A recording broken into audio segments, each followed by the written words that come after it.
కాకినాడ జిల్లా పెద్దాపురం ముక్కోటి ఏకాదశి పర్వదినం సందర్భంగా వైష్ణవాలయం సందర్శన చేయడంతో సకల సుఖాలు కలుగుతాయని శృంగార వల్లభ దేవస్థానం అర్చకులు సుదర్శన్ రవి ఆచార్యులు పేర్కొన్నారు.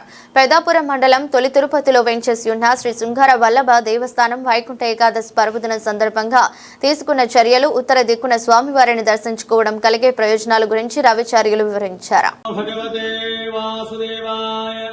श्रीभूसमेत शृंगार वल्लभ स्वामिने नमः। श्री विघ्नसाचार्य गुरवे नमः। భక్త మహాశైలారా, శ్రీ విశ్వావసునామ సంవత్సరంలో పుష్యమాసంలో వచ్చేటువంటి ఏకాదశి అనగా రేపు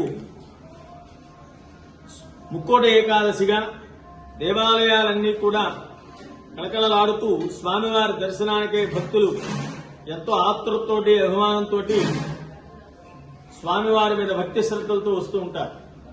మరి ముక్కోటి ఏకాదశి ప్రత్యేకత ఏమయ్యా అంటే, స్వామివారు ముక్కోటి దేవతలందరికీ కూడా ఉత్తరముఖంగా ఉండి దర్శనమిచ్చినటువంటి రోజు. అంతకుముందు ఇవ్వలేదా అని అనొచ్చు. కాబట్టి చాతుర్మాస దీక్ష అనేటువంటిది మనం చేపడతాం. అయిన తర్వాత స్వామివారు ఉత్తరాయణ దక్షిణాయనాల్లో ఉండేటువంటి విధానాన్ని బట్టి యోగనిద్రలోకి వెళ్తారు. యోగనిద్రలో నుంచి లేచిన పిదప అంటే కార్తీక మాసంలో వచ్చేటువంటి ఏకాదశిని చూసుకుని దాన్ని స్వామివారు బృందావనానికి వస్తారు. ఆ రోజునే మనం మర్నాడు ద్వాదశి రోజున తులసీధాత్రి పూజ అనేటువంటిది చేసుకుంటూ ఉంటాం. మన దేవాలయాల్లో కూడా చేసుకున్నాం అలా. అనంతరం ముక్కోటి దేవతలందరికీ కూడా స్వామివారి పాలకడలిలో దర్శనమిచ్చేటువంటి మహోత్కృష్టమైనటువంటి రోజు. అంటే స్వామి స్థితిగారు, సృష్టి స్థితి లయలు కదా, దీనిలో స్థితిగారుకునేటటువంటి స్వామి ముక్కోటి దేవతలందరినీ కూడా అనుగ్రహించి చక్కగా ఈ చరాచర జగత్తు కూడా సరైనటువంటి పంథాలు నడిచే విధంగా వారందరికీ కూడా అనుజ్ఞను ఆశీర్వచనాన్ని ఇస్తాడు దేవతలందరికీ కూడా. కాబట్టి ఆ రోజున మనం అందరం కూడా స్వామిని దర్శనం చేసుకుని మన కార్యాలు కూడా సిద్ధింపబడాలని, చక్కగా మనకి భక్తి శ్రద్ధ కలిగి నిత్య నైమిత్య కర్మానుష్ఠాన యోగ్యతావలసిద్ధమని సంకల్పంలో చెప్పుకున్న విధంగా నిత్య నైమిత్య కర్మానుష్ఠాన యోగ్యత మనకి కలిగించాలని స్వామివారిని వేడుకునేటువంటి ఒక మహత్తరమైనటువంటి పవిత్రమైనటువంటి రోజు ముక్కోటి ఏకాదశి. దీనినే వైకుంఠ ఏకాదశి అని కూడా పిలుచుకుంటూ ఉంటాం మనం. సహజంగా దేవాలయాల్లో ఉత్తరముఖంగా ఉన్నటువంటి ద్వారంలోంచి స్వామివారి దగ్గరికి వచ్చి స్వామివారి ఉత్సవమూర్తులందరినీ కూడా దర్శనం చేసుకుని అనంతరం ధ్రువమూర్తి దగ్గరికి వెళ్లి దర్శనం చేసుకుంటూ ఉంటారు.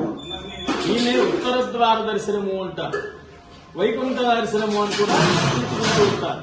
వాస్తవంగా ఉత్తరంలో ఉండేటువంటి ద్వారం గుండా మనం లోపలికి ప్రవేశించి అంటే దక్షిణం వైపుగా వచ్చి స్వామివారిని దర్శనం చేసుకుని స్వామివారిని ప్రణమిల్లి మన యొక్క కోరికలు కానీ లేకపోయినట్లయితే వాటిలన్నింటినీ కూడా స్వామివారి యొక్క శరణ వేడుకునేటువంటి మహత్తరమైనటువంటి ఇది.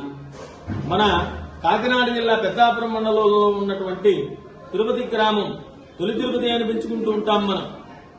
ఈ గ్రామంలో వేయించేసి ఉన్న శ్రీభూసమేత శృంగార వల్లభ స్వామివారి దివ్య సన్నిధిలో ఈ ఉత్తర ద్వార దర్శనం అనేటువంటిది ఏర్పాటు చేసుకున్నాం. ఈ దేవాలయానికి ఉత్తర ద్వారం ఉంది. చక్కగా ఆ ద్వారం ద్వారా స్వామివారిని దర్శించుకుని తర్వాత తీర్థ ప్రసాదాలు స్వీకరించి తరించవలసిందిగా మనవి చేస్తున్నాం. చక్కగా దేవాదాయ ధర్మాదాయ శాఖ వారు, మా ఈవో గారు వడ్డే శ్రీనివాసరావు గారు, అదేవిధంగా మా ధర్మకర్తల మండలి అధ్యక్షులైనటువంటి మహిళ సంధ్యా కృష్ణమూర్తి గారు, వారి బృందము, అదేవిధంగా గ్రామస్తులు అందరూ కూడా చక్కగా ఏర్పాట్లు చేస్తూ అంగరంగ వైభవంగా ఈ యొక్క కార్యక్రమాన్ని చేపట్టడానికి చక్కగా ప్రయత్నిస్తున్నారు, శ్రమిస్తున్నారు. కావున 50 మంది భక్త ప్రాజానికము ఈ సదావకాశాన్ని సద్వినియోగం చేసుకుని స్వామివారి దర్శనం చేసుకుని తీర్థ ప్రసాదాలు స్వీకరించి ధరించవలసిందిగా, కృతార్థులవ్వవలసిందిగా మనం చేస్తూ ఉన్నాం.